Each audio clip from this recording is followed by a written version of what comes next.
Ito ang isa sa pinakamatandang kalye sa Maynila na dating kilala sa tawag na Queen of Streets at kakakitaan ng magagandang estruktura.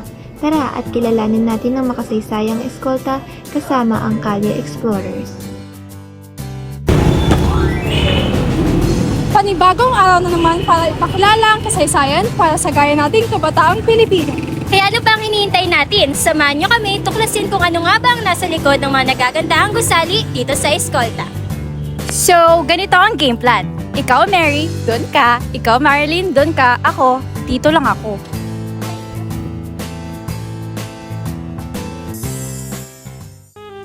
First stop, First United Building.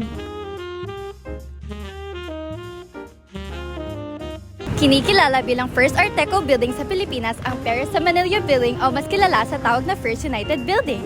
The design of the building has a cohesive structure which aspired to be both modern and progressive. Nang matapos ito noong taong 1928, kinilala ito bilang pinakapanangkad na building and it even won the Best Decor Award the same year. Si Andres Luna, anak ni Juan Luna, ang tao sa likod ng pagdisenyo ng building na ito.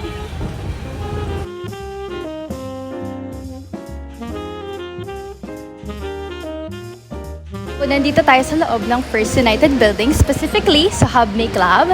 Ito yung dating tinatawag nila na Berg's Department Store, pero ngayon transform nila into an art scene, space kung saan makaka-discover tayo ng maraming artists.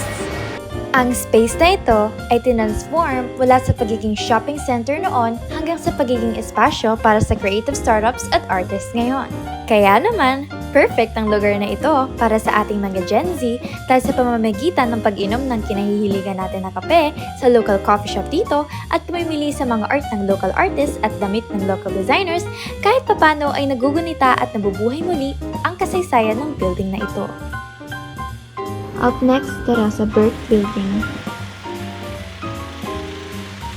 Isa sa pinakaunang concrete building dito sa eskolta na ipinangalan sa philanthropist na si William J. Burke, ang Burke Building.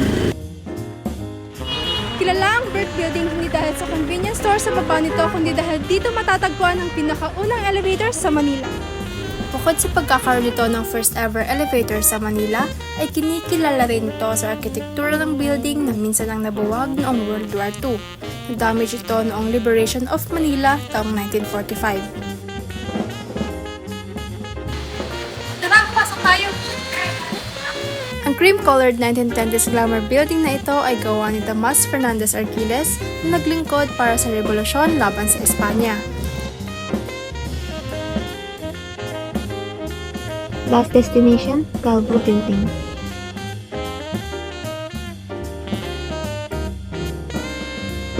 Ang kauna-unahang headquarter ng DZBB o kilala na ngayon bilang TV Network Giant at GMA7 ay dito lang din matatagpuan sa Calvo Building.